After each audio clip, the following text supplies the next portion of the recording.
সুপ্রিয় দর্শক, আমি আফজাল হোসেন স্বাগত জানাচ্ছি সম্পাদকীয়তে। রাজনৈতিক বিতর্কে আওয়ামী লীগের লুটপাটের ঘটনাগুলো নিচে পড়ে যাচ্ছে বলে মন্তব্য করেছেন বিএনপির মহাসচিব মির্জা ফখরুল ইসলাম আলমগীর। আর ৭১-এর জামায়াতের ভূমিকা নিয়েও প্রশ্ন তুললেন রিজভী। উন্নত চিকিৎসার দাবিতে শাহবাগে সড়কে নেমে বিক্ষোভ করেছেন গণঅভ্যুত্থানে আহতরা। জুলাই বিপ্লবের ঘোষণাপত্র নিয়ে সরকারের দিকে তাকিয়ে রাজনৈতিক দলগুলো নির্বাচন নিয়েও রাজনীতির আকাশে রয়েছে নানা সন্দেহ সংশয়। এসব নিয়ে আমাদের আজকের সম্পাদকীয় রাজনীতিতে সন্দেহ সংশয়।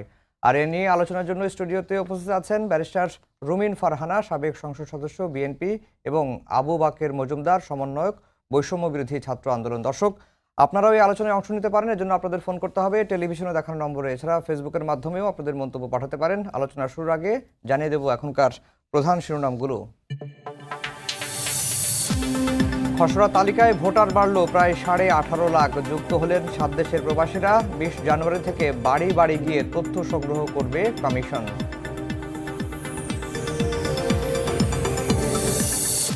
রাজনৈতিক তর্ক বিতর্কে ঢাকা পড়ছে আওয়ামী লীগের দুর্নীতির ইস্যু, বললেন মির্জা ফখরুল। বিদ্যুতের ক্যাপাসিটি চার্জের নামে লাখ কোটি টাকা লুটপাটের অভিযোগ টুকুর।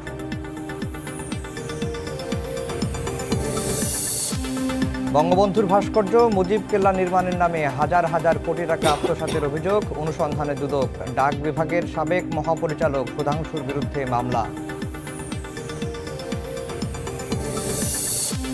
আইএমএফের পরামর্শে নয়, রাজস্ব বাড়াতেই 43 পণ্যে ভ্যাট বাড়ানোর সিদ্ধান্ত, বললেন অর্থ উপদেষ্টা। দ্রব্যমূল্যে প্রভাব পড়ার শঙ্কা নাকচ।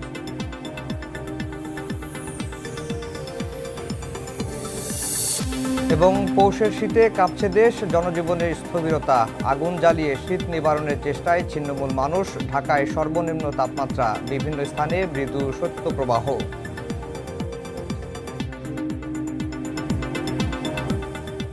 দর্শক, শিরোনাম শুনছিলেন। আমরা আজকের আলোচনার বিষয় দিয়েছি রাজনীতিতে সন্দেহ সংশয়। আমরা একটু আবু বাকের মজুমদার, আপনাকে দিয়ে শুরু করতে চাই। আমরা নানা বিষয় নিয়ে আলোচনা করব, তবে সবার আগে জুলাই গণ অভ্যুত্থানের ঘোষণাপত্র নিয়ে একটু আলোচনা করতে চাই। আপনারা বলেছেন যে ৭২-এর সংবিধানের কবর রচনা করা হবে, মুজিববাদী সংবিধানটি বাতিল করা হবে এবং আওয়ামী লীগকে অপ্রাসঙ্গিক করা হবে। একটু বিস্তারিতভাবে জানতে চাই যে ৭২-এর সংবিধানে আসলে সমস্যাটা কোন জায়গায় আপনারা চিহ্নিত করেছেন।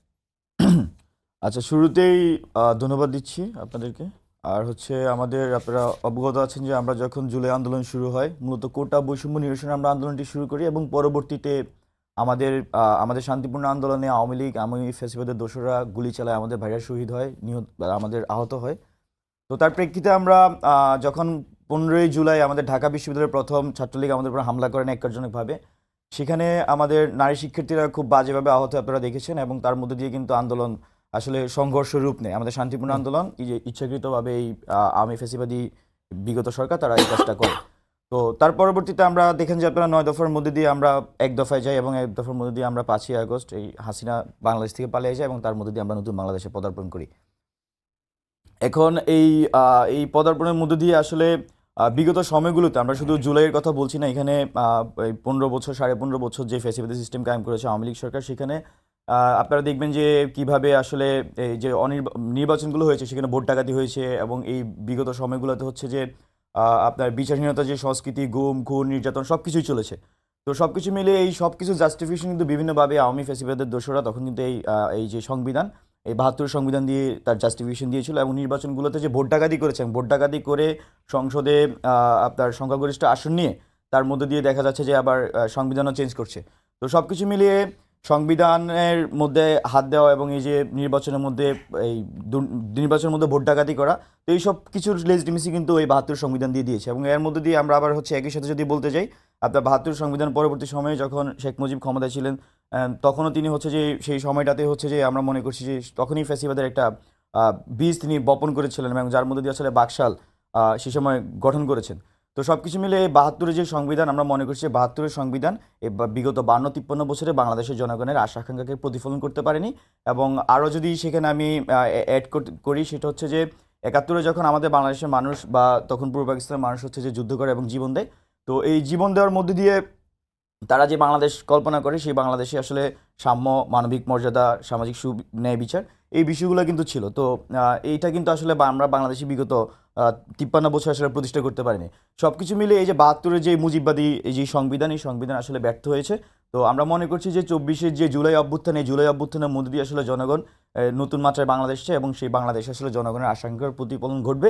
তো আমরা আমাদের যে জুলাই আমরা ঘোষণাপত্রের কথা আলোচনা এসেছে, সেই জুলাই ঘোষণাপত্র মূলত জনগণের যে আকাঙ্ক্ষা সেটা আমরা মনে করছি যে প্রতিফলন আমরা করার চেষ্টা কিন্তু জি বাহাত্তরের ছিল আর কি। বাহাত্তরের মুজিববাদী সংবিধান ব্যর্থ হয়েছে, এখন নতুনভাবে সংবিধান যদি লেখা হয় বা সংবিধান যদি সংশোধন করা হয়, তাহলে এই সংবিধান যে সফল হবে তার গ্যারান্টি কি? এখানে আমরা অবশ্যই এই সংবিধান সফলতার জন্য আমরা মনে করি যে জনগণের যে চাহিদা সেই হিসেবে তারা হচ্ছে যে গণপরিষদ নির্বাচনের মধ্যে দিয়ে সংবিধান আমরা পরিবর্তনের পক্ষে। তো সেই গণপরিষদ নির্বাচনে জনগণ সিলেক্ট করবে যে তার প্রতিনিধিকে, এবং তার মধ্যে দিয়ে হচ্ছে প্রতিনিধিরা ঠিক করবে আসলে আমরা সংবিধান কিভাবে চাচ্ছি। মূলত জনগণ যেহেতু তার প্রতিনিধিকে নির্বাচন করবে, প্রতিনিধি তার রিপ্রেজেন্টেটিভ হিসেবে সেই সংবিধানকে চেঞ্জ করবে, যেখানে আমরা মনে করছি যে জনগণের আশা আকাঙ্ক্ষার প্রতিফলন ঘটবে। জি, রুমিন আপা, যখন বৈষম্য বিরোধী ছাত্র আন্দোলনের তরফ থেকে 72-এর সংবিধানের কবর রচনার কথা বলা হলো, তখন বিএনপির স্থায়ী কমিটির একজন সদস্য তিনি খুব কষ্ট পেয়েছেন এবং তিনি গণমাধ্যমে বলেছেন, আপনারা এই যে গত 5 আগস্টের আগ পর্যন্ত আমরা দেখেছি যে এই সংবিধান আওয়ামী লীগের সংবিধান, এই সংবিধান ছুঁড়ে ফেলা হবে, নানা রকম কথাবার্তা বলা হয়েছে। যখন বৈষম্য বিরোধী ছাত্র আন্দোলন বা জাতীয় নাগরিক কমিটি তারা যখন বললেন, তখন আপনাদের এই আক্ষেপটা কেন? আপনাকে অসংখ্য ধন্যবাদ। দেখুন, ৭২-এর যে সংবিধান, সেখানে কোথাও কিন্তু বলা হয়নি মধ্যরাতে ভোট করে ফেলতে হবে। হুম। সেখানে কোথাও বলা হয়নি নিজের দলের সঙ্গে নিজের দলের প্রতিদ্বন্দ্বিতার নাম ভোট। হুম। সেখানে কোথাও বলা হয়নি যে মানুষের ভোট ছাড়াও একটি সরকার আসতে পারবে, থাকতে পারবে। সেখানে কোথাও বলা হয়নি গুম করা যাবে কিংবা তুলে নিয়ে গিয়ে আয়নাঘরের মতন জায়গায় বছরের পর বছর আটকে রাখা যাবে। সেখানে কোথাও বলা হয়নি বিচার বহির্ভূতভাবে হত্যা করতে হবে, এমন লুটপাট করতে হবে যে নিজের ঘরের পিয়ন 400 কোটি টাকার মালিক হয়ে যাবে। হুম। সেখানে কোথাও বলা হয়নি ব্যাংকগুলোকে নিজেদের কাছের মানুষদের কাছে জিম্মি করে ফেলতে হবে, এক লোক 8টা 10টা করে ব্যাংকের মালিক হয়ে যাবে। সেখানে কোথাও বলা হয়নি বিলিয়ন বিলিয়ন ডলার বাংলাদেশ থেকে হুন্ডির মাধ্যমে পাচার করে নিয়ে যাওয়া যাবে। কোথাও বলা হয়েছে? না। বলা হয়নি। সুতরাং বিশ্বের শ্রেষ্ঠ সংবিধানটাও আপনাকে নিরাপত্তা দিতে পারবে না যদি না আপনি সঠিক মানুষকে আপনার রাষ্ট্র পরিচালনার দায়িত্বে নিয়োজিত করেন। এই জায়গাটায় যদি ভুল হয়, যদি ভুল ব্যক্তি রাষ্ট্র পরিচালনার দায়িত্বে যায়, যদি ভুল গোষ্ঠী রাষ্ট্র পরিচালনার দায়িত্বে থাকে, তাহলে সংবিধানে যত অসাধারণ কথাই লেখা হোক না কেন তার কোনো লাভ হবে না। দেখুন, ব্রিটেন তো বিশ্বের অতি গণতান্ত্রিক দেশগুলোর একটা, আমরা ওয়েস্টমিনিস্টার ডেমোক্রেসি ফলোই করি, তাই না? ব্রিটেনে তো কোনো লিখিত সংবিধানই নাই। ব্রিটেনে আনরিটেন কনস্টিটিউশন, এটা কোনো লিখিত সংবিধান না। সেখানে কিছু কাস্টম আছে, কিছু নর্মস আছে, কিছু কনভেনশনস আছে, কিছু রুলস আছে। এগুলো মিলিয়েই তারা দেশটা পরিচালনা করছে। ব্রিটেনে শুনেছেন মধ্যরাতে ভোট হয়ে যেতে? শোনেন নাই। আবার ধরেন আমাদের সংবিধানে আর্টিকেল 39 বা 90, আই ফরগট, বা মত প্রকাশের স্বাধীনতা। সেখানে খুব পরিষ্কারভাবে বলা আছে নাগরিকের চিন্তার স্বাধীনতা, বলার স্বাধীনতা, ভাব প্রকাশের স্বাধীনতা থাকবে, তবে দিয়ে কিছু কিছু জায়গায় এক্সেপশন দেওয়া আছে। ফর এক্সাম্পল, রাষ্ট্রের নিরাপত্তা, কোনো ষড়যন্ত্র কিংবা কারো মানহানির ব্যাপার ইত্যাদি ইত্যাদি কতগুলো এক্সেপশনস দেওয়া আছে। আপনি যদি চায়নার সংবিধান দেখেন, ভেরি ইন্টারেস্টিং, সেখানে কিন্তু কিচ্ছু বলা নাই। সেখানে শুধু বলা আছে সকল ব্যক্তির মত প্রকাশের স্বাধীনতা থাকিবে। তো সুতরাং আপনি যদি কম্পেয়ার করেন বাংলাদেশের এত অবনমনের পরেও যেটুকু মত প্রকাশ করা যায়, চায়না থেকে সেটা কল্পনা করা যায়? যায় না। সো আপনি সংবিধানে যতই ভালো ভালো কথা লেখেন, সেটা যদি আপনি বাস্তবে না মানে চর্চা করেন, তাহলে কোনো লাভ নাই। সাম্য, মানবিক মর্যাদা, সামাজিক ন্যায় বিচার, এটা তো আমাদের 72-এর সংবিধানেই বলা আছে, ঘোষণাপত্রেই বলা আছে। কই, কেউ তো এক্সারসাইজ করলো না। এবং আমরা যে কারণে বলেছিলাম সংবিধানটা দলীয় বইয়ে পরিণত হয়েছে, আমরা যে কারণে বলেছিলাম সংবিধানটাকে ফেলে আবার আমাদেরকে বহু জায়গায় কেটে কুটে ঠিকঠাক মতো করে করতে হবে, বিকজ সংবিধানে ইটসেলফ অনেকগুলো ধারা আওয়ামী লীগ তাদের সুবিধা মতো ইনকর্পোরেট করেছে যেটা আনকনস্টিটিউশনাল। যেমন বলা আছে সংবিধানের এই অনুচ্ছেদ কোনোদিন পরিবর্তন করা যাবে না। হুম। এই যে কোনোদিন পরিবর্তন করা যাবে না, এটা কোনো সংসদ বলতে পারে না। কেন পারে না? তার মানে আপনি আজকের যে সংসদ, সে ভবিষ্যতের সংসদগুলা কি করতে পারবে আর কি করতে পারবে না, এটা সে নির্ধারণ করে দিচ্ছে। Hmm. No parliament can bind the future parliament. আজকের সংসদ কখনো আগামীর বা ভবিষ্যতের সংসদে হাত বেঁধে দিতে পারে না। সেই কারণেই এই অনুচ্ছেদ ইটসেলফ আনকনস্টিটিউশনাল। তারপরে আসেন তত্ত্বাবধায়ক সরকার। হুম। ইভেন আদালতও বলেছে বাংলাদেশের রাজনৈতিক প্রেক্ষাপট বিবেচনায় পরবর্তী দুটো নির্বাচন তত্ত্বাবধায়কের অধীনে হওয়া উচিত। কিন্তু সেদিকে না গিয়ে শেখ হাসিনা 13 সালে ধুম করে মানে আদালতের পূর্ণাঙ্গ রায়ের আগেই আগেই করে ফেলছে। সে কনস্টিটিউশন চেঞ্জ করে ফেললো। অথচ এই তত্ত্বাবধায়ক সরকারটা সকল দল মিলে 94 থেকে 96 এবং বিশেষ করে আওয়ামী লীগ তাদের আন্দোলন, তাদের দাবির প্রেক্ষিতেই বিএনপি এটাকে কনস্টিটিউশনে নিয়ে আসে। এবং এটার জন্য কিন্তু জামাতও আন্দোলন করেছে, আওয়ামী লীগও আন্দোলন করেছে, বিএনপি তো ক্ষমতাতেই ছিল।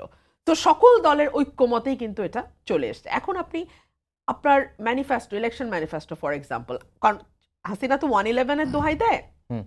ইলেকশন ম্যানিফেস্টোতে 2008-এ কি হাসিনা বলেছিল তত্ত্বাবধায়ক সরকার বাতিল করবে? বলে না। নাই। গণভোট দিয়েছিল তত্ত্বাবধায়ক সরকার বাতিলের জন্য? দেয় নাই। তো তাহলে কি করে সে বুঝলো পিপলস উইলটা কি? এত বড় একটা পলিটিক্যাল সিদ্ধান্ত যেটা কেবলমাত্র তার ক্ষমতাকে প্রলম্বিত করতে সাহায্য করবে, সে সংবিধানটাকে তার সুবিধা মতো কাটাছেঁড়া করলো।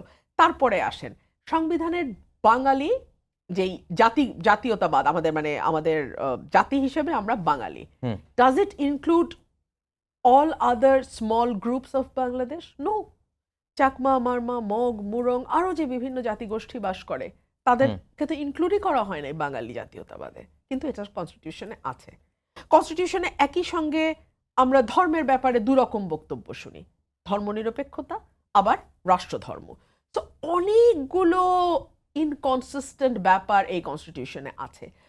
বাংলাদেশে বিচারক নিয়োগের কোনো আইন করা হয় নাই, অথচ কনস্টিটিউশনে বলা আছে অর দিয়ে হুম। হুম। যে বিচারক নিয়োগের আইন করতে হবে। কিন্তু অর না করে আমরা মনে করি যেহেতু কোনো সরকার বিচারক নিয়োগের আইন করতে খুব ইচ্ছুক না, সো অন্য দুটো অপশন বাদ দিয়ে কেবলমাত্র বিচারক নিয়োগের আইন করতে হবে। উচ্চ আদালতে বিচারক নিয়োগ করতে হলে সেটা করতে হবে, সেরকম অ্যামেন্ড করা উচিত। 116 বিচার বিভাগের স্বাধীনতা নিশ্চিত করবে বলা হচ্ছে কনস্টিটিউশন। একই সঙ্গে 115, 116 যদি আপনি দেখেন, সেখানে বলা হচ্ছে নিম্ন আদালতের বদলি, পদায়ন সকল কিছু হবে রাষ্ট্রপতির সঙ্গে সুপ্রিম কোর্টের পরামর্শক্রমে। এখন রাষ্ট্রপতি কিছুই করতে পারে না প্রধানমন্ত্রীর অনুমোদন ছাড়া, প্রধানমন্ত্রীর পরামর্শ ছাড়া, তাই না? শুধুমাত্র চিফ জাস্টিস আর প্রধানমন্ত্রীর অ্যাপয়েন্টমেন্ট ছাড়া বাকি সবকিছু তাকে কনসাল্ট করতে হয়। এবং সেই কনসালটেশনে প্রধানমন্ত্রী কি পরামর্শ দিচ্ছে এটা নিয়ে কোনো কথা আদালতে তোলা যাবে না, কোথাও তোলা যাবে না। রাষ্ট্রপতির এই ক্ষমতা তাহলে দিন শেষে প্রধানমন্ত্রীর কিংবা নির্বাহীরই ক্ষমতা। তো বিচার বিভাগকে স্বাধীন আপনি বলছেন এক অনুচ্ছেদে, কিন্তু আরেক অনুচ্ছেদে দেখা যাচ্ছে লোয়ার জুডিশিয়ারি কমপ্লিটলি নিয়ন্ত্রিত হয় আইন মন্ত্রণালয় দ্বারা। তো তাহলে বিচার বিভাগের স্বাধীনতা হলো কোথায়, থাকলো কোথায় বলেন আপনি আমাকে?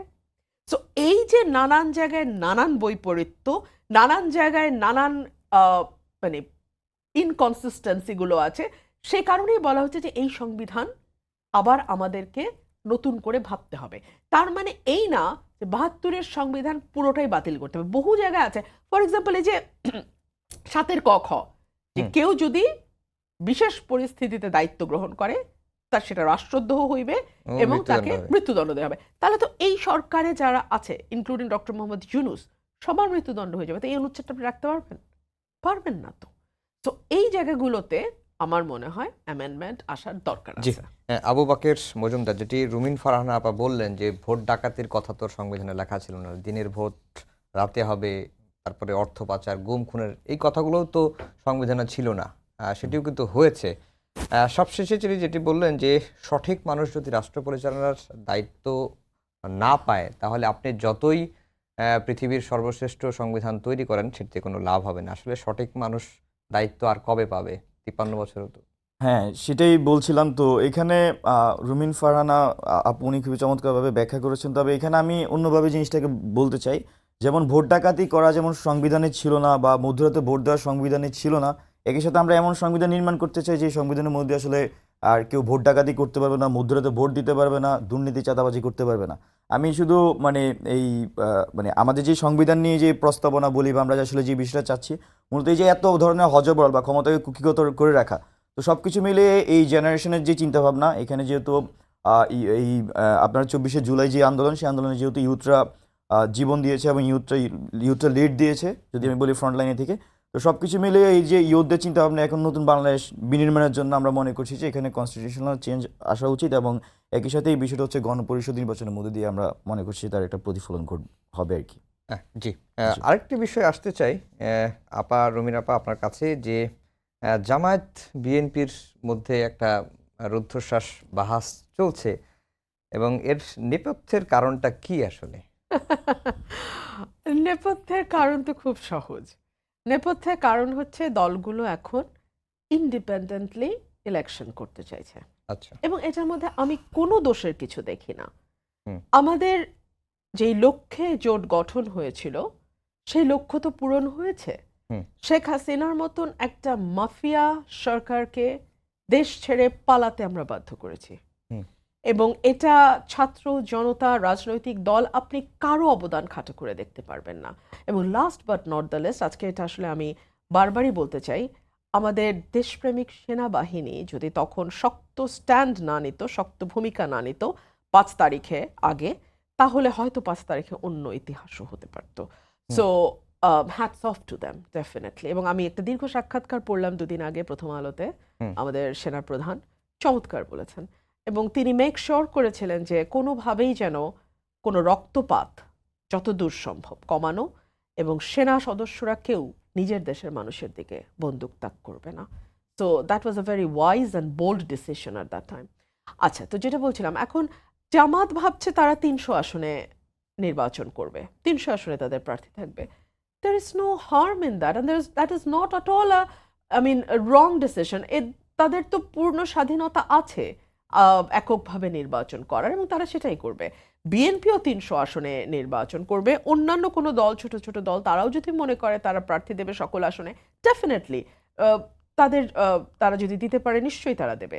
তো এখানে আপনি যদি মনে করেন সকল রাজনৈতিক দল একই সুরে কথা বলবে এবং সকল বিষয়ে তারা ঐক্যমত্যে এসে পৌঁছবে, তাহলে আমার মনে হয় সেটা রাজনীতিতে সেটা আসলে ঠিক হয় না, অসম্ভব। সো প্রত্যেক দলই চেষ্টা করবে মানুষের কাছে প্রমাণ করবার যে তার দলটা অন্য দলের চেয়ে বেটার, এবং তার দলের প্রার্থীকেই অন্য দলের প্রার্থী না বাছাই করে তার দলের প্রার্থীকে আসলে ভোটটা দেওয়া উচিত। সো এটা করবার জন্য সকল দল তাদের মতো করে প্রচারণা চালাবে, কথা বলবে, কথার মধ্যে দিয়ে, ন্যারেটিভ তৈরির মধ্যে দিয়ে তারা মানুষকে মোটিভেট করার চেষ্টা করবে, মানুষকে ইনফ্লুয়েন্স করার চেষ্টা করবে, মানুষকে তাদের ছাতার নিচে আনবার চেষ্টা করবে। সেটাই হচ্ছে। সেটাই হচ্ছে, কিন্তু যেটা অনেকটা বাড়াবাড়ির পর্যায়েও কিন্তু চলে যাচ্ছে। আমরা দেখতে পাচ্ছি যেমন জামাতের সঙ্গে বিএনপির সম্পর্ক দীর্ঘদিনের, হঠাৎ করে আজকে বিএনপির একজন নেতা বলে ফেললেন যে জামায়াত মুক্তিযুদ্ধের বিরোধিতাকারী একটি দল। মানে এই ধরনের কথাগুলো তো এর আগে শুনি নাই আর কি, যখন বিএনপির সঙ্গে ছিল। ইন্টারেস্টিং। হ্যাঁ, নিশ্চয়ই এটা তো তখন শোনা যায়নি, যেহেতু জোটে ছিল সেই কারণেই হয়তো কথাগুলো শোনা যায়নি। এখন যেহেতু জোটে নাই, এখন কথা শোনা যাচ্ছে। তো জামাত তো জবাব দিয়েছে, এবং জামাত তার মতন করে জবাব দিয়েছে। জি, আবু বাকের মজুমদার, একটি বিষয় একটি পক্ষ থেকে বারবারই বলার চেষ্টা করা হচ্ছে, বিশেষ করে সামাজিক যোগাযোগ মাধ্যমে এই কথাগুলো বেশি আসছে যে বৈষম্য বিরোধী ছাত্র আন্দোলন এবং জাতীয় নাগরিক কমিটি জামায়াতের বি টিম হয়ে কাজ করছে, এবং আজকে বিএনপির একজন স্থায়ী কমিটির সদস্য, শীর্ষ নেতাই বলবো, যে জামাত বৈষম্য বিরোধী ছাত্র আন্দোলন এবং জাতীয় নাগরিক কমিটির ঘাড়ে চেপে বসেছে। আমি শুরুতেই যেটা আমাদের যে বৈষম্য বিরোধী ছাত্র আন্দোলনের যে যাত্রা শুরু, সেটা আসলে আমি ইতিমধ্যে বলেছি যে আমাদের কোটা বৈষম্য নিরসনে আমাদের যাত্রাটা শুরু হয়, এবং আমি যদি ভুল না করি তাহলে আমরা 5ই জুলাই আমরা হচ্ছে যে বৈষম্য বিরোধী ছাত্র আন্দোলনের ব্যানার প্রথম ঘোষণা করি। তো তার আগে আমাদের আন্দোলনটা শুরু হয় মূলত 5ই জুন, যখন হাইকোর্টের রায় আসে। সেই প্রেক্ষিতে আমরা 5ই জুন প্রথমে ঢাকা বিশ্ববিদ্যালয় কেন্দ্রীয় গ্রন্থাগার থেকেই আন্দোলনটা শুরু করি, এবং পরবর্তীতে 6 জুন হচ্ছে আমরা শহীদ মিনারে ঢাকা বিশ্ববিদ্যালয়ের শিক্ষার্থীরা আমরা একটি বিক্ষোভ সমাবেশ দিই, এবং তার পরবর্তীতে 9 জুন আমরা আবার একটি ছাত্র সমাবেশ দিই, সেটা হচ্ছে টিসি রাজু ভাস্কর্যের পাদদেশে। এবং তার পরবর্তীতে আমাদের আলটিমেটাম থাকে 30 তারিখ পর্যন্ত, 30 জুন পর্যন্ত, যেহেতু মাঝখানে ঈদ ছিল এবং একই সাথে হচ্ছে যে সারা দেশে সংগঠিত করা একটা বিষয় ছিল। আবার আমরা আমাদের বুঝতেও ছিলাম যে আসলে এইখানে আপনার যেহেতু শেখ হাসিনা বা এই বিগত ফ্যাসিস্ট সরকার তারা একটা সিদ্ধান্ত নিয়েছে, তারা 7ই জানুয়ারি ইলেকশনের পরে যে শক্ত অবস্থা নিয়েছিল, তারা খুব সহজে তাদের এই রায়ের মানে আমাদের পক্ষে রায় দিবেন আর কি, এটা আমরা আমাদের ইনসাইট বলতে ছিল। তো সব কিছু মিলে সারা দেশকে সংগঠিত করার জন্য আমরা 9 থেকে বলতে গেলে 30 জুন পর্যন্ত এই সময়টা নিয়েছিলাম এবং সারা দেশের ছাত্রদেরকে আমরা সংগঠিত করেছিলাম। তো এই জন্য 9 থেকে 30 জুন আমি ব্যক্তিগতভাবে মনে করছি যে এটা খুবই গুরুত্বপূর্ণ সময় ছিল এবং আমার ব্যক্তিগত এক্সপিরিয়েন্স থেকে মূলত মানে ঢাকার বাইরের নেটওয়ার্কগুলোকে কানেক্ট করার দায়িত্বে আমি ছিলাম। এবং আমাদের যে এখন মাননীয় উপদেষ্টা আছেন আসিফ মাহমুদ, উনি হচ্ছে ঢাকার মধ্যে ইনস্টিটিউশনগুলোকে কানেক্ট করার দায়িত্বে ছিলেন। তো আমরা তখন যেটা করেছি যে অর্গানিকভাবে সারা দেশে নেতৃত্ব বাছাই এবং এর সাথে কানেকশনসটা তৈরি করেছি। এই যে ধরেন যে আমাদের প্রথম শহীদ আবু সাইদ, ওনার সাথে কিন্তু আমার পরিচয় ছিল যে জুনের 11 তারিখ ওনার সাথে আমার পরিচয় হয়েছে এবং ওনাকে কানেক্ট করেছি এবং ওনার শহীদ হওয়ার আগের দিন রাত ওনার সাথে আমার কথা হয়েছিল। তো মূলত সারা দেশে আমরা যে আন্দোলনটিকে সারা দেশে সংগঠিত করেছি এবং এটা খুবই অর্গানিক হয়েছিল। এটা নট অনলি যে 9 জুন থেকে 30 জুন পর্যন্ত আমরা প্রত্যেকটা দিন সংঘর্ষ আগ পর্যন্ত আমরা আন্দোলনকে সারা দেশে সংগঠিত করেছি এবং সংঘর্ষ হওয়ার পরে যেটা হয়েছে যে আমাদের যেসব নেটওয়ার্কগুলো ছিল সেগুলোর মধ্যে দিয়ে আমরা আন্দোলনকে পরিচালিত করেছি। আমি আরেকটি জিনিস এখানে উল্লেখ করতে চাই, সেটা হচ্ছে 9 জুন আমরা একটা পরিকল্পনা করেছিলাম যে সারা দেশে কোন কোন পয়েন্টগুলো হচ্ছে যে গুরুত্বপূর্ণ এবং কোথায় কোথায় আন্দোলন হবে। তো আমাদের ওই পেপার ওয়ার্ক যেখানে যেখানে আমরা আমাদের ওই রোড ম্যাপটা করেছিলাম, দেখা যাচ্ছে যে সেখানেই পরবর্তীতে যখন আমরা আসলে 15 জুলাইয়ের পর আন্দোলনে যাই, সেখানে দেখছি বিগ পয়েন্টগুলোতে কিন্তু সেই আন্দোলনটা বড় আকারে ধারণ করে এবং সেই নেটওয়ার্কগুলো আমাদের সেই আন্দোলনের সময় কাজে লাগে। মূলত আমাদের যেই সিদ্ধান্তগুলো এবং পলিসিগুলো ছিল সেগুলো তো আমাদের ওই যেসব পয়েন্টে আন্দোলন হতো সেখানে পৌঁছাইতে হতো। তো আমরা ওই সময় যে নেটওয়ার্কগুলো বিল্ড করেছিলাম অর্গানিকভাবে, সেই নেটওয়ার্কগুলোর মধ্যে দিয়ে আন্দোলনটা পরিচালিত এবং পরবর্তীতে আমরা আসলে 5ই আগস্টে সফলতা পাই। তো সব কিছু মিলিয়ে আমি এই স্টোরি বলার অন্যতম মূল কারণ হচ্ছে যে আমরা যারা ছাত্ররা এই আন্দোলনকে লিড দিয়েছে বা বৈষম্যবিরোধী ছাত্র আন্দোলন লিড দিয়েছে, তারা সারা দেশে যে ধরনের নেটওয়ার্ক তৈরি করেছে, মূলত এই নেটওয়ার্কের তৈরির মধ্যে দিয়ে আমরা আন্দোলনের যে কর্মসূচি এবং বাস্তবায়নের ক্ষেত্রে আমরা কাজ করতাম এবং বিভিন্ন গ্রুপ বিভিন্ন স্টেক হোল্ডার সেখানে আসে সহযোগিতা করতো। তো এখানে কোনোভাবেই বৈষম্যবিরোধী ছাত্র আন্দোলন বা পরবর্তীতে এখানে যে এই বৈষম্যবিরোধী ছাত্র আন্দোলন যে এক দফা ঘোষণা করে তার যে 2টি অঙ্গীকার, একটি হচ্ছে যে ফ্যাসিবাদী সিস্টেমের সম্পূর্ণ বিলোপ এবং আরেকটি হচ্ছে নতুন রাজনৈতিক বন্দোবস্ত। তো আমি দেখেছি যে যে জাতীয় নাগরিক কমিটি তারাও একই লক্ষ্য উদ্দেশ্য নিয়ে কাজ করছেন এবং একই অঙ্গীকার নিয়ে কাজ করছেন। তো ওনারা যে কাজ করছেন, এই যে আন্দোলনকে সারা দেশে আমরা অর্গানিক্যালি সংগঠিত করেছি, সেই অর্গানিক্যালি সংগঠিত হওয়ার একটা এক্সটেনশন হিসেবে এখনও বৈষম্যবিরোধী ছাত্র আন্দোলন কাজ করে যাচ্ছে। তো এইখানে কোনোভাবেই আসলে বৈষম্যবিরোধী ছাত্র আন্দোলন বা জাতীয় নাগরিক কমিটিকে আমি মনে করছি না যে কোনোভাবে প্রশ্নবিদ্ধ করা যাবে, সেটা হোক জামাত, সেটা হোক বিএনপি, হোক অন্য কোনো রাজনৈতিক সংগঠন। এছাড়াও আরও খুবই স্পষ্টভাবে একটা জিনিস জানিয়ে দিতে চাই, এখানে ছাত্ররা যখন আন্দোলন করেছে আমরা কিন্তু আমাদের সিদ্ধান্তগুলো আমরা নিজেরাই নিতাম এবং আমাদের প্র্যাকটিক্যালি যদি বলি আমাদের মধ্যে হয়তো 10 জন 12 জন এখানে আন্দোলনের নিউক্লিয়াসের মধ্যে কাজ করেছে এবং আমরা কিন্তু বিভিন্ন স্টেক হোল্ডার থেকে আমরা মতামত নিতাম, সাজেশনস নিতাম, বাট আমরা সিদ্ধান্তগুলো শেষ পর্যন্ত আমরা নিতাম, যেহেতু কর্মসূচিগুলো আমরা দিতাম। তো সেখানে দেখা যাচ্ছে যে আমরা পুরো আন্দোলনও সরাসরি কোনো রাজনৈতিক সংগঠনের ইনফ্লুয়েন্স ছিল না আমরা মনে করি। হ্যাঁ, সিদ্ধান্ত ইনফ্লুয়েন্স ছিল না, বাট অবশ্যই আন্দোলনের মধ্যে সবাই সব ধরনের স্টেক হোল্ডার অংশগ্রহণ করেছে। তো এইখানে এখন যে আমাদের যে পলিসি বৈষম্যবিরোধী ছাত্র আন্দোলন বলে, আমি বৈষম্যবিরোধী ছাত্র আন্দোলনের একজন রিপ্রেজেন্টেটিভ হিসেবে, সেখানেও কোনো রাজনৈতিক দলের আমরা মনে করছি কোনো ইনফ্লুয়েন্স আছে। এখানে আমরা খুবই অর্গানিক্যালি এবং স্বতন্ত্রভাবে আমাদের সিদ্ধান্তগুলো নিচ্ছি। আর আরেকটা বিষয় হচ্ছে যে আমরা যেটা সবসময় বলার চেষ্টা করছি বা আমরা আন্দোলনেও সেটা আমরা দেখেছি, সেটা হচ্ছে আমরা সকল ধরনের স্টেক হোল্ডারের আস্থা অর্জন করার চেষ্টা করছি আন্দোলনের সময়। এবং খুবই আমি একটা আমাদের বলতে গেলেন যে আমাদের যে পলিসি যেখানে আমরা সিদ্ধান্তগুলো নিতাম তার একদম কোর টিমেই ছিলাম। তো সেখানে আমার অভিজ্ঞতা যদি একটু বলি, আন্দোলনের শুরুতে যখন আমরা কোটা বৈষম্য নিরসন আন্দোলনটা শুরু করি, তখন হচ্ছে বিভিন্ন স্টেক হোল্ডার আমাদের বিভিন্ন ট্যাগিং করার চেষ্টা করেছে যে আসলে এটা ভারতের ইস্যুতে প্রেসক্রিপশন আসলে আমরা আন্দোলনটা করছি কিনা, তখন একটা অ্যান্টি ইন্ডিয়ান মুভমেন্ট চলছিল। তো এখানে আসলে বিভিন্ন পরিস্থিতির মধ্যে দিয়ে আমাদেরকে ওই সময় আসলে অনেকভাবে ডিল করতে হয়েছিল। তো তার পরবর্তীতেও অনেকে আমাদের উপর আসলে আস্থা রাখতে চায়নি, কিন্তু প্র্যাকটিক্যালি ছিল আসলে কি, প্র্যাকটিক্যালি আমরা যারা নেতৃত্বের সামনের পর্যায়ে ছিলাম তাদের বেশিরভাগই কিন্তু আমরা দীর্ঘ সময় এই ফ্যাসিবাদী সিস্টেমের বিরুদ্ধে লড়াই করে যাচ্ছি। বিশ্ববিদ্যালয়, আমি ঢাকা বিশ্ববিদ্যালয়ের শিক্ষার্থী, ভর্তি হওয়ার পর থেকে আমাদের এই সংগ্রাম চলমান ছিল। এবং হচ্ছে যে আমাদের দেখা যাচ্ছে যে এক একজনের কারো যে আমাদের ধরেন যে নাহিদ ইসলাম, যাকে আপনার উপদেশ হিসেবে দেখছেন, তিনি কিন্তু যখন থেকে ঢাকা বিশ্ববিদ্যালয়ে ভর্তি হয় তারপর থেকে তারা কিন্তু তার স্ট্রাগলটা ছাত্রলীগের বিরুদ্ধেই ছিল। আসিফ মাহমুদকে অ্যান্টি ছাত্রলীগ হিসেবে ক্যাম্পাসে চিনত সবাই। তো এখানে যাদেরকে আপনারা বিভিন্ন এখন দেখছেন, আমরা কিন্তু আমাদের ক্যাম্পাসে ঢাকা বিশ্ববিদ্যালয়ে আমরা কিন্তু এই মুভমেন্টটা বা আমাদের যেই কার্যক্রমটা সেটা কিন্তু দীর্ঘ সময় আমাদের জারি ছিল। তো সবকিছু মিলিয়ে এখানে যারা আমি মনে করছি বৈষম্যবিরোধী ছাত্র আন্দোলনের নেতৃত্ব দিয়েছে এবং আমরা যারা এখনো বিভিন্ন পর্যায়ে সিদ্ধান্ত নিচ্ছি, এটা খুবই অর্গানিক এবং আমাদের একটা বড় অংশের একটা আমাদের হিস্ট্রি ছিল, স্ট্রাগল ছিল।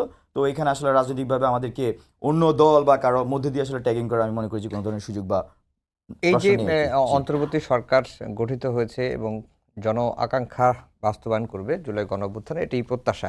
একটু যদি মোটা কথা জানতে চাই যে এই অন্তর্বর্তী সরকারের দায়িত্ব নিয়ে প্রায় 5 মাস হতে চললো, এই 5 মাসে বৈষম্য বিরোধী ছাত্র আন্দোলন নিয়ে মানুষের মনোভাব কি কোনো পরিবর্তন লক্ষ্য করছেন আপনি?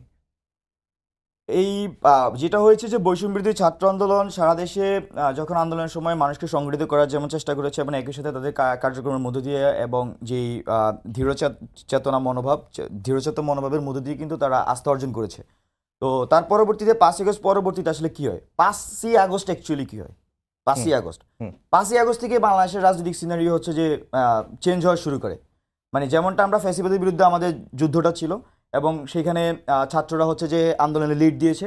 তো আমরা 5ই আগস্ট যখন হাসিনা পালিয়ে যায় তার পরবর্তীতে আমরা দেখি যে এখানে বিভিন্ন রাজনৈতিক স্টেক হোল্ডার শুরুতে ছাত্রদের যারা নেতৃত্ব দিয়েছে তাদের কিন্তু মাইনাস করে দেওয়ার একটা চেষ্টা করেছিল।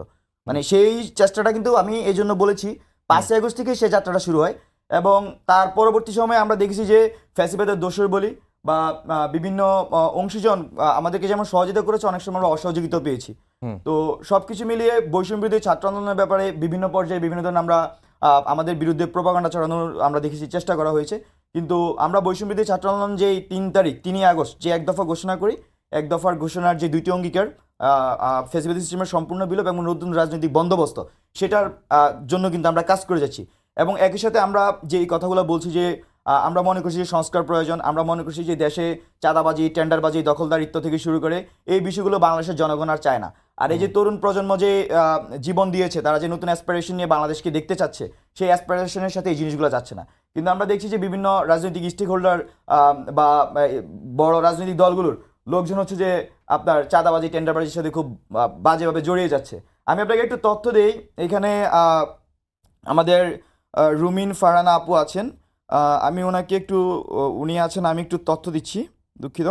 আমি জাস্ট আগস্ট মাসের কিছু তথ্য দিচ্ছি। ধরেন যে আমরা 5ই আগস্টের পরে কি হয় দেখেন। 22 আগস্ট 2024 প্রথম আলো নিউজ করেছে পরিবহনে চাঁদাবাজির হাত বদল আওয়ামী লীগ থেকে বিএনপি। 16 আগস্ট 2024 বিএনপি সাইনবোর্ডে চাঁদার নিয়ন্ত্রণ ও দখলের অভিযোগ। 24 আগস্ট 2024 এটা ছাপিয়েছে প্রথম আলো, পরিবহনে চাঁদাবাজি বিএনপির দখলে কর্তৃত্ব হারিয়েছে আওয়ামী লীগ। তারপরে 30 আগস্ট বিএনপির নামে চাঁদাবাজি, এখানে যুগান্তর রিপোর্ট করেছে।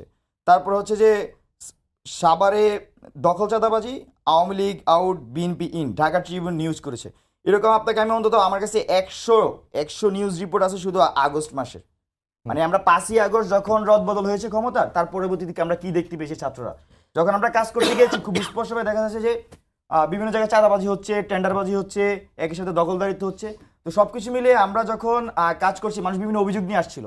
এখন আমরা কি মানুষের অভিযোগগুলো সলভ করব, না এই প্রবলেমগুলো সলভ করব, নাকি স্টেক হোল্ডারগুলোর সাথে আমরা রাজনৈতিক ঐক্যমতের ভিত্তিতে নতুন বাংলাদেশকে সামনের দিকে এগিয়ে নিয়ে যাওয়ার চেষ্টা করব।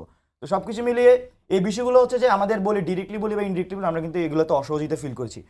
আমাকে যদি ধরেন যে আমাকে একটা স্কুলে যেতে হয়েছে, সেখানে কোনো এক নেতা সেই স্কুলের একটা পজিশন নিয়ে হচ্ছে সে প্রবলেম করতেছে। এখন দেখা যাচ্ছে যে আমি বিশ্ববিদ্যালয়ের ক্যাম্পাস থেকে ওখান থেকে বারবার ফোন আসছে, সেখানে শিক্ষার্থীরা খুব ভয় পাচ্ছে, সেখানে আমাকে যেতে হয়ে কি করতে হয়েছে যে শিক্ষার্থীর সাথে কথা বলতে হয়েছে, সেখানে প্রধান শিক্ষকের সাথে কথা বলতেছে, বিষয় সলভ করতে হয়েছে। কিন্তু বিষয়টা কিন্তু প্রবলেমটা কিন্তু অর্গানিক না, এটা একটা পলিটিক্যাল প্রবলেম আগস্ট মাসে। তো আগস্ট মাসে যে পলিটিক্যাল প্রবলেমটা যদি আমার তৈরি না হইতো, দেখা যাচ্ছে যে একই সময় আমি কিন্তু আরেকটা চিন্তা করতে পারতাম, 12-10 জন মানুষের সাথে কথা বলে তার মতামতের ভিত্তিতে একটা সিদ্ধান্ত নিতে পারতাম, যেটা একটু প্রোঅ্যাক্টিভ হতে পারতো। তো সবকিছু মিলিয়ে আমরা এই বৈষম্যবিরোধী ছাত্র আন্দোলন, আপনি যে কোশ্চেনটি করেছেন, আমরা যারা বিভিন্ন পর্যায়ে কাজ করছি, আমাদেরকে যেমন এইসব সিস্টেমের মধ্যে ঢুকিয়ে প্রশ্নবিদ্ধ করার চেষ্টা করা হয়েছে, একই সাথে এই প্রবলেমগুলো কিন্তু আমরা প্রত্যেক দিন হচ্ছে যে আমাদের ফেস করতে হচ্ছে এবং এখনও হচ্ছে। তো এখানে আমাদের ফ্যাসিবাদের দোষর যারা আছে, তারাও আমাদেরকে যেমন অসহযোগিতা, ওরা তো অবশ্যই অসহযোগিতা করবে এবং আমাদের বিরুদ্ধে ষড়যন্ত্র করে যাচ্ছে, স্ত্রী সেই ষড়যন্ত্র লিপ্ত আছে। একই সাথে আমরা আশাবাদী যারা রাজনৈতিক স্টেক হোল্ডারগুলো আছেন আমাদের সাথে, তারা আমাদের সাথে সহযোগিতাপূর্ণ আচরণ করবেন। তবে আমি কিছু মানুষকে ধন্যবাদ দিতে চাই। বিশেষ করে এখানে আমরা বিএনপির হাইকমান্ডে যাদের সাথে কথা বলি, ওনারা আমাদেরকে প্রায় সবসময় এইসব ব্যাপারে সহযোগিতা করেছেন। তবে ওনাদের কাছে আমরা একটা আমাদের পক্ষ থেকে মেসেজ পাঠাতে চাই আজকে এই আপনাদের মাধ্যমে, বা উনি আছেন, রুমি ফারহান আপু আছেন, যে আপনাদের যারা একদম প্রান্তিক লেভেলে আছেন বা তৃণমূল পর্যায়ে আছেন, তাদেরকে আসলে এইসব বিষয়ে আপনারা সতর্ক করুন। আসলে বাংলাদেশের মানুষ, আগামী বাংলাদেশে এই বিষয়গুলো চায় না। যেমন আপনার ধরেন যে টেম্পো স্ট্যান্ডে চাঁদাবাজি, তারপরে হচ্ছে যে বাস স্ট্যান্ডে চাঁদাবাজি, এগুলো আসলে খুব মানে নেগেটিভলি ছড়াচ্ছে। আর বিশেষ করে আমরা যা তরুণদের মধ্যে যে আশা আকাঙ্ক্ষাটা দেখতে পাচ্ছি, তারা এই সকল যেমন একই সাথে বিরোধী, একই সাথে তারা একটা প্রোঅ্যাক্টিভ বাংলাদেশ চাই, যেখানে হচ্ছে যে বিভিন্ন বিষয়কে প্রায়োরিটাইজ করা হবে। যেমন হতে পারে যে আপনার কর্মসংস্থান থেকে শুরু করে আপনার ইনোভেটিভ, তারপরে বিজনেস, উদ্যোগ, তো বিভিন্ন বিষয়কে কিন্তু তারা চাচ্ছে। এবং একই সাথে হচ্ছে একটা জ্ঞানভিত্তিক বাংলাদেশ কিন্তু তরুণরা চায়, আমাদের যেটা বোঝা জি পড়ে। জি জি, রুমিন ধন্যবাদ। আপা শুনছিলেন, আমি আর প্রশ্ন মনে হয় করা লাগবে না। হ্যাঁ, অনেকগুলো কথা বলছিলেন আমার ভাই। চাঁদাবাজির কথা উনি বলেছেন। দেখুন, ডে 1 থেকে বিএনপির অ্যাক্টিং চেয়ারম্যান কিন্তু বলেছেন, যারা চাঁদাবাজি, দখলবাজি, টেন্ডারবাজি ইত্যাদি ইত্যাদির সঙ্গে যদি বিএনপির কোনো নেতার নাম আসে, তাকে ধরে আইনে সোপর্দ করা হোক। 1। হুম। 2, উনি অনেকের পদ স্থগিত করেছেন, অনেককে বহিষ্কার করেছেন দল থেকে। হুম। 3, এমন কোনো ঘটনা নাই যেটা দলের একেবারে হাই কমান্ড পর্যন্ত গেছে কিন্তু ব্যবস্থা নেওয়া হয়নি। অর্থাৎ এই দলটির দায়িত্বে যিনি আছেন, নেতৃত্বে যিনি আছেন, তিনি কিন্তু এই ব্যাপারে জিরো টলারেন্সের সৎ কথা শুধু বলছেন না, কাজেও দেখাচ্ছেন। আপনারা আমার একটি ভিডিও নিশ্চয়ই দেখেছেন। আমি বলেছি বিএনপি নেতাকর্মীরা রুট লেভেলে চাঁদাবাজির সাথে জড়িয়ে যাচ্ছে, এবং এই ভিডিওটা যখন ব্যাপকভাবে ভাইরাল হলো, তো আমার মনে হয় না আমার আগে ইভেন বৈষম্য বিরোধীরা এভাবে বলেছে। তারা বলছে অন্য একটা দল, কখনো কিন্তু বিএনপির নাম ওভাবে মুখে দেয়নি। হ্যাঁ, তো আমি কিন্তু স্পষ্ট করে বলেছি এই কমপ্লেইনগুলো আসছে। তখন দল আমার কাছে জানতে চেয়েছে, আপনার কাছে তালিকা থাকলে 72 ঘন্টার মধ্যে প্লিজ তালিকাটা আমাদেরকে দেবেন। আমি একটা এত মোটা বই বানিয়ে প্রিন্ট আউট করে বিএনপির অফিসে জমা দিয়েছি, এবং আমি বিশ্বাস করতে চাই যে আমার সেই 168 পাতার রিপোর্টটা বিএনপি তার কগনিজেন্সে নেবে, সেই অনুযায়ী তারা ব্যবস্থা নেবে, এবং যারা এই ধরনের ঘটনার সঙ্গে যুক্ত তাদের ব্যাপারে শক্ত ব্যবস্থা নেওয়া হবে। শুধু তো চাঁদাবাজি না, এই 168 পৃষ্ঠার রিপোর্ট কি শুধুমাত্র আপনার এলাকা নাকি পুরো বাংলাদেশ? আমার এলাকায় মেনলি, বাট পুরো বাংলাদেশ। আচ্ছা। পুরো বাংলাদেশ। চাঁদাবাজি তো শুধু না, মামলা বাণিজ্য হচ্ছে, এবং মামলা বাণিজ্যের সাথে আমি দেখেছি অনেক সাধারণ মানুষও কিন্তু এক ধরনের মজা পেয়ে গেছে, যে আমার ওর সাথে হয়তো অন্য কিছু নিয়ে বিরোধ আছে, বা ও আমার প্রতিবেশী, ওকে আমার পছন্দ হচ্ছে না, তার বিরুদ্ধে গিয়ে একটা মামলা দিয়ে আসি। সো এগুলো তো আমাদের জাতীয় চরিত্রের অংশ। ডিফিকাল্ট। দেখুন, একটা সরকার, যেই সরকারটি বিভৎস রকম দুর্নীতিবাজ একটা সরকার, আমি আমার উদাহরণ দিই। আমার বাবা অলি আহাদ, উনি তো আওয়ামী লীগ বা বিএনপি কোনো দলই করতেন না, উনি ওনার দল করতেন, এবং সর্বজন শ্রদ্ধেয় রাজনীতিবিদের একজন, ভাষা আন্দোলনের সিপাহসালার। ওনার 11 কাঠা জায়গা ইব্রাহিমপুরে শেখ হাসিনার বডিগার্ড, উনি অ্যাডিশনাল আইজিপি ছিলেন, আব্দুর রহিম, সে দখল করে রেখেছে এত বছর। এখন আমি কোর্টের অর্ডার নিয়েছি, কোর্টের অর্ডার আমি টানিয়েছি আমার জমিতে, যে কোর্টের দ্বারা আমি এই মামলা, এবং সেই মামলায় সে একদিনও অ্যাপিয়ার করে নাই, কারণ অ্যাপিয়ার করার কোনো কাগজ তার কাছে নাই। সো আমি যখন অর্ডার লাগিয়েছি, সে ওসিকে ম্যানেজ করে গিয়ে ওই অর্ডার ছিঁড়েছে।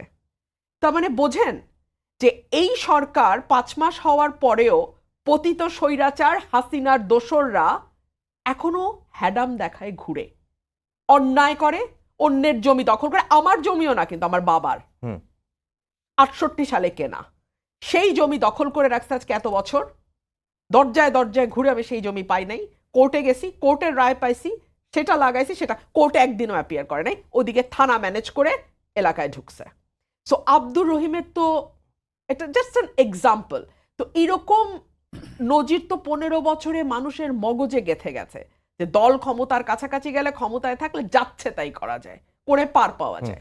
সো এই জায়গা থেকে আবার কাম ব্যাক করা, টেক ব্যাক বাংলাদেশ করা 5 মাসে আসলে হবে না, আমাদের সময় লাগবে।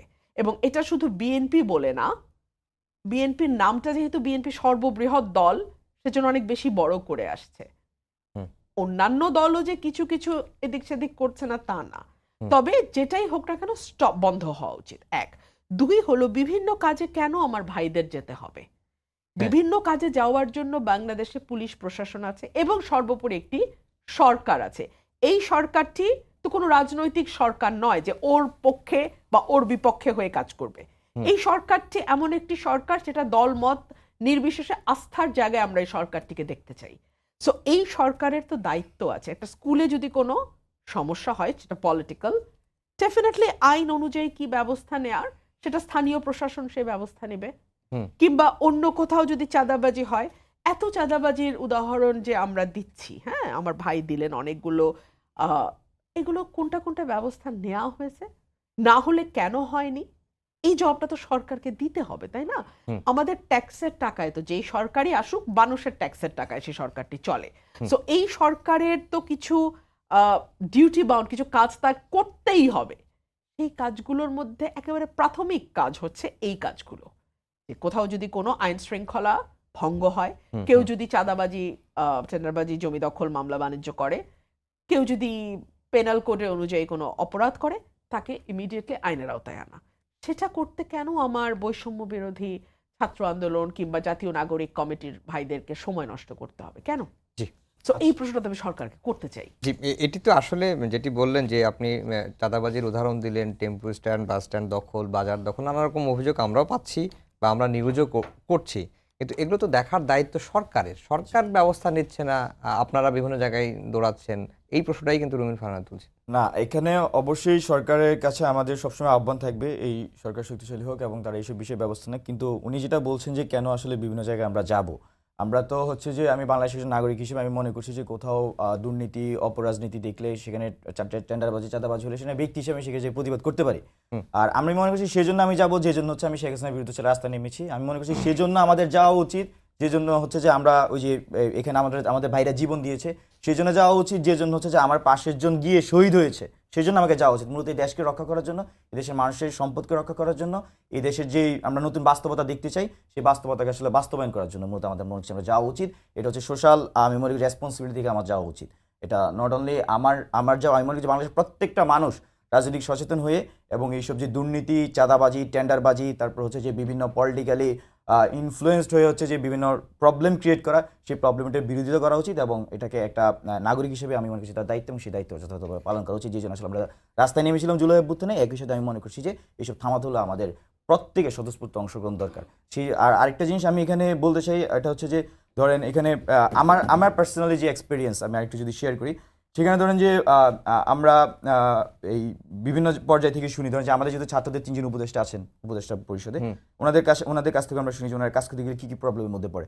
যেমন ধরেন আমি তোমাকে একটা ডেটা দেখাচ্ছি, এখানে বছরে চাঁদাবাজি হচ্ছে 1059 কোটি টাকা। হ্যাঁ, তো শেষ 15 বছর জড়িত ছিল কারা কারা ছিল? শাহজাহান খান ছিল, খন্দকার এনায়েত উল্লাহ ছিল, শামীম ওসমান ছিলেন, তারপর হচ্ছে যে মশিউর রহমান রাঙ্গা ছিলেন। তো এখন কার দখলে? এটা হচ্ছে যে আপনার এটা করলো কে? আমার দেশ পত্রিকা এই নিউজটা করলো, এখন কার দখলে? তারা যে অ্যানালাইসিস দাঁড় করালো, এখানে হচ্ছে যে এখানেও আপনার হচ্ছে যে একটা রাজনৈতিক গ্রুপ সেখানে কাজটা করছে। তো এখন ধরেন যে এই বিষয়টা এটা কিন্তু রাজনৈতিকভাবে সমাধান করা যায়। একটা রাজনৈতিক দল, আপু আরেকটাকে বললেন যে কিন্তু আমি একটু শেয়ার করি। আপু একটাকে বললেন যে আমরা এমন মানুষের সাথে ক্ষমতা উঠাইতে হবে যে আসলে ওই যে ভোট টাকা দিয়ে করবে না, মধ্যরাতে ভোট দিয়ে করবে না, চাঁদাবাজি টেন্ডারবাজি করবে না। এখন আসলে আমরা কোন মানে আমরা তো এই বাংলাদেশটাই চাই যে এটা হবে না। তো যখন এই বিষয়গুলো ঘটছে বাংলাদেশে একটার পর একটা, এটা আসলে আমাদের জন্য দুঃখজনক। আরেকটা জিনিস দেখেন, আপনি 5 আগস্ট থেকে 25 ডিসেম্বর বিএনপি ও এর অঙ্গ সংগঠনের মধ্যকার অন্তর্কোন্দলে 20 জন নিহত হয়েছে। এই যে 20 জন নিহত মানে 20টা প্লেসে সংঘর্ষ হয়েছে। এটা কিসের সংঘর্ষ? একটা পলিটিক্যাল সংঘর্ষ। এখন পলিটিক্যাল সংঘর্ষ কিন্তু আমি মনে করছি না যে সরকার চাইলে সব পলিটিক্যাল সংঘর্ষ থামাতে পারে। এখন আমরা 10 জন বসে কি করতেছি আমার পলিটিক্যাল প্যানেলে, এটা গভর্নমেন্টকে জানা আমি করতেছি না। তো আমার এখানে সংঘর্ষের দায় আমি যদি গভর্নমেন্টের উপর চাপাই দিই, আমি মনে করছি এটা যথাযথ। এটা আমার ব্যক্তির যেমন দায় আছে, আমার সংগঠনেরও দায় আছে। তো সব কিছু মিলিয়ে আমরা মনে করছি যে অন্তর্বর্তীকালীন সরকার যেহেতু নিরপেক্ষ সরকার, আমাদের প্রত্যেক রাজনৈতিক স্টেক হোল্ডারের উচিত হচ্ছে যে তাদেরকে সহযোগিতা করা। পাশাপাশি বিভিন্ন পর্যায়ে যেমন পুলিশ থেকে শুরু করে আপনার পুলিশ ল অ্যান্ড অর্ডার্সের কথা বারবার আসতেছে, এখানে কিন্তু মধ্যে পুলিশ সংস্কার কমিশন হয়েছে। এখন পুলিশ সংস্কার কমিশনের মধ্যে মানে পুলিশ আসলে কেন পুলিশ সংস্কার কমিশন দরকার, বা কেন আসলে বাস্তবায়ন করা দরকার, বা কেনই আমরা বারবার বলছি সংস্কারটা আমাদের আগে হওয়া উচিত।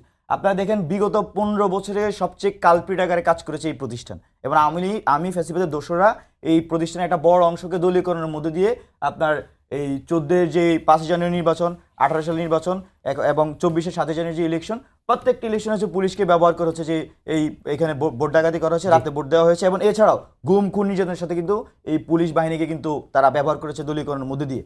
তো এখন আমরা ধরেন যে এই যে পুলিশ বাহিনী বা এই যে 15 বছরে যে তারা যে সিস্টেম বিল্ড করেছে, এই সিস্টেম দিয়ে তো হুটহাট করে আসলে সবকিছু পরিচালনা করা যায় না। জি। তো এই সবকিছু পরিচালনা করা যায় না মানে কি, তাকে আমার ঠিক করতে হবে। এখন ঠিক করার জন্য আমার টাইম লাগবে এবং তার মধ্যে হচ্ছে ল অ্যান্ড অর্ডার কার্যকর হবে। আমি আপনার এটা ব্যক্তিগত জি, অভিজ্ঞতা, আমার সময় হাতে ওকে 1 শিওর। মিনিট সময় আছে। হ্যাঁ, sure.